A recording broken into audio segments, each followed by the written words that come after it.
Right, okay, so listen, you wouldn't believe the ordeal. Honestly, it's fundamentally upsetting. Like, I am someone who appreciates nuance, okay? I get that things aren't always black and white.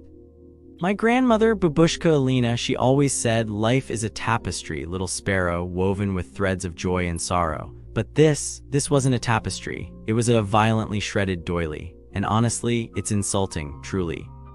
See, I have standards. It's not snobbery, darling, it's expectations. I was raised to understand that paying for something means receiving commensurate value. My parents, they worked so hard for everything, and they instilled in me this deep respect for quality. And Dorsett Kuala Lumpur, oh honey, it's a betrayal of the very concept of quality. It presents itself as something it simply is not. A gilded cage full of broken promises and, frankly, questionable hygiene. It began, predictably, with the security.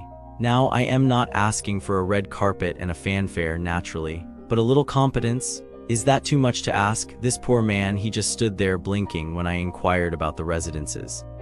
It's like asking a goldfish to navigate astrophysics. A simple "follow me" would have sufficed. Instead, I was met with this vacant stare, a shrug, and a mumbled direction that sent me wandering like a lost lamb.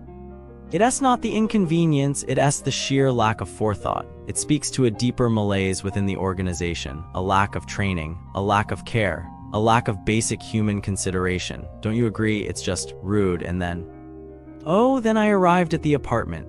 Spacious, they called it. Spacious is a relative term, isn't it? Like beauty or the concept of a fulfilling life. It was large, yes, but tragically unkempt. A cavern of mediocrity draped in a thin veneer of aspiration. And the cleaning, don't even get me started. The bedsheets, still carrying the faint, ghostly imprint of someone else's dreams. The tables, sticky and smeared. It's a tactile assault, truly. I mean, you pay a substantial sum for accommodation and you expect cleanliness. It's not a luxury, it's a basic tenet of hospitality. Imagine the microscopic world thriving on those surfaces. The bacteria, the dust mites, it's positively horrifying. It's the same thing if you buy a handbag and it's a little dirty, or if the restaurant has dirty glass, it's so gross it just makes everything fall apart. And the noise.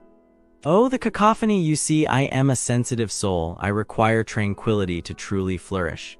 My babushka, she always played Chopin, music to soothe the soul, but here, it was a relentless barrage of traffic, a roaring, metallic scream that invaded every corner of the apartment. The windows, darling, were mere suggestions of barriers, offering no actual soundproofing. Imagine trying to decipher Dostoevsky with a jackhammer symphony playing in the background. Utterly impossible. It's like trying to appreciate a delicate perfume while standing next to a garbage truck.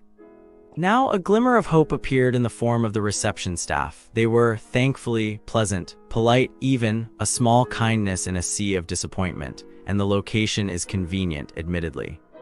Though convenience is a rather paltry consolation prize when weighed against systemic failings, but then it spiraled, you see, like a particularly tragic opera. I had booked a non-smoking room, non-smoking. A simple request, wouldn't you think, but no. Upon entering, the air hung thick with the stale, acrid aroma of countless cigarettes. It clung to the curtains, permeated the upholstery. It was like breathing in someone else's regrets. I called down, fully booked, they said with a shrug of indifference. No other options. It's not about the room, it's about the principle. It's about being heard, about having your preferences acknowledged. It's the utter disregard, the blatant disrespect for a paying customer. And then came the fall. This is where it gets difficult to articulate. I was attending a flower arranging course, such a delightful, innocent pursuit, and just outside the hotel, there was a trap.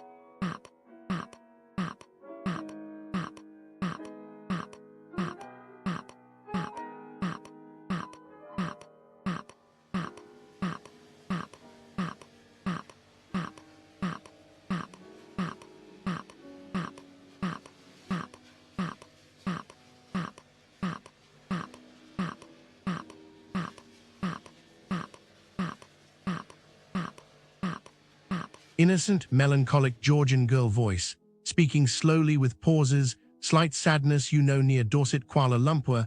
It is so busy, so many shops, but some of them, they are not so honest, Like tourists think, oh, just shopping, just fun, but bad things happen sometimes. I look into it, and it makes me sad. Like businesses here, some pretend to be nice, but really, they just want your money. There was one time this girl, just visiting, she was in Bukit Bintang Mall, near Dorsett Kuala Lumpur, yeah. Some man comes to her, smiling, holding paper, says, oh, just survey, very quick, you help. And she, innocent, she fills it. But then they take her to restaurant, Japanese one, inside same mall. And suddenly, they say she owes them money. They say, we do bad things, money laundering, you give us RM10000, we give you RM20000 back. But at S-Lie, they scare her, say she can leave, say they hurt her if she tells. And she cries, she borrows from friend, gives them RM5000. Later, they call, want more. I think after that she was so scared. Maybe she told police, but police here, sometimes they don't do much. And the bad men, probably still there, still doing same thing. Because tourists come, tourists go, they don't stay to complain. Then other businesses, some shops, they sell things, but the price changes when you pay. Or they say free gift, but then you must pay big money. Or the taxis outside Dorsett Kuala Lumpur, they don't use meter, they ask crazy price. I think people just feel cheated, and then they leave Malaysia and they never come back. And the scammers, they keep doing it, because no one stops them. It's not fair. Why can people just be nice, you know? All right, let's talk about the businesses surrounding the Dorsett Kuala Lumpur. And honestly, it's disheartening. It feels a little like stepping into a meticulously crafted illusion. One where the shine is desperately trying to cover cracks you can feel forming beneath your feet. From what I've observed, the establishments in this area as a whole operate with a certain detachment. A calculated performance that, more often than not, leaves a sour taste. It's not chaos, it's a very polished disappointment.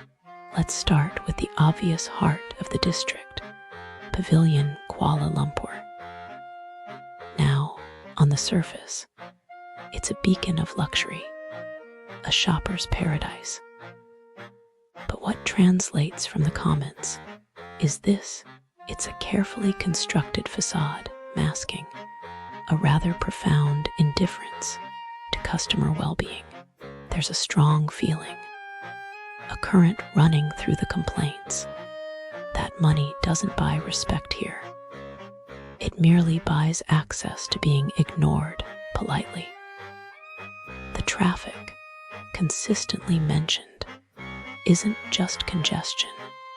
It's a free-for-all, a system where the basic expectation of safe passage is up for negotiation. And the staff.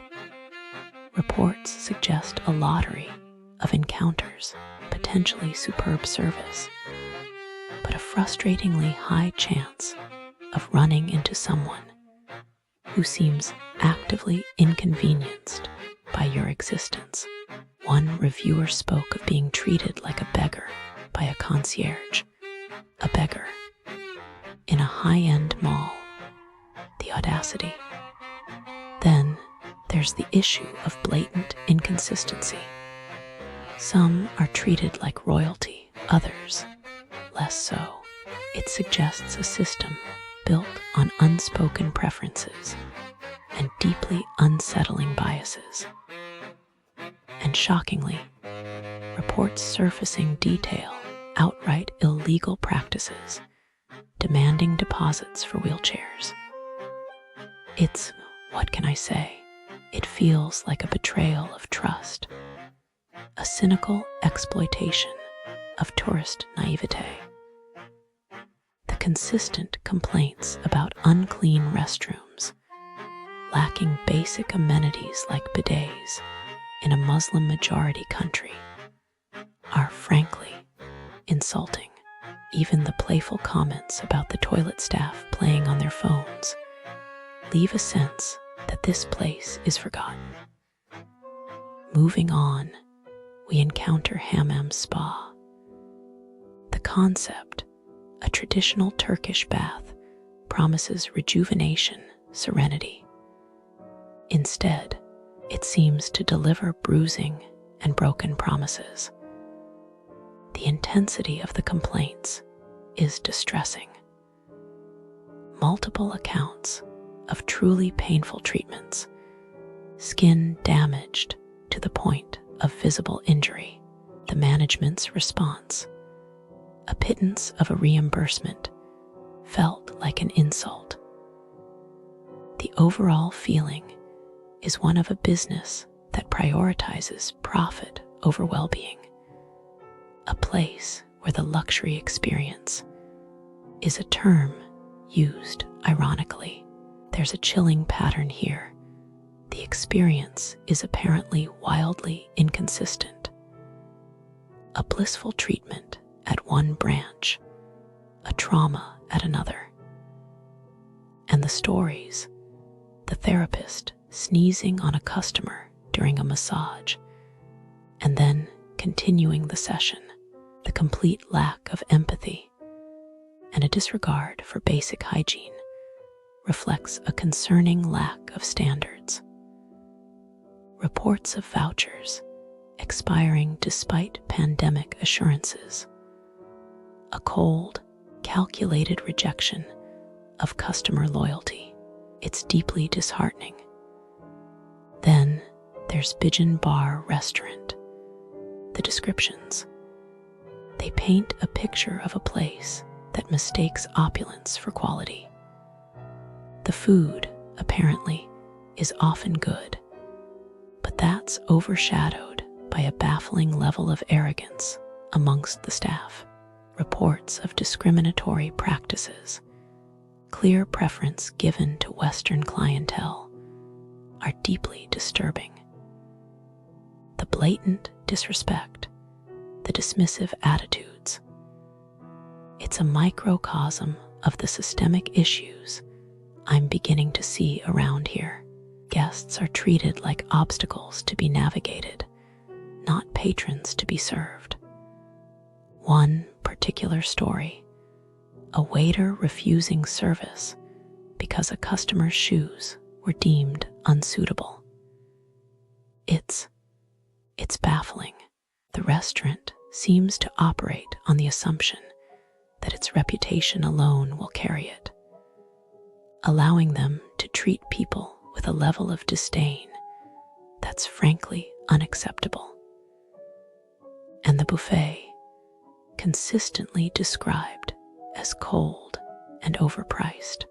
It's a tired, cynical cash grab dressed up as fine dining. Now VCR, it trends on social media, lauded for its Instagrammable aesthetic. Beneath that veneer, though, it seems to be a chaotic whirlwind of inconsistency. The ordering system is a source of constant frustration. The staff are frequently described as rude and unhelpful.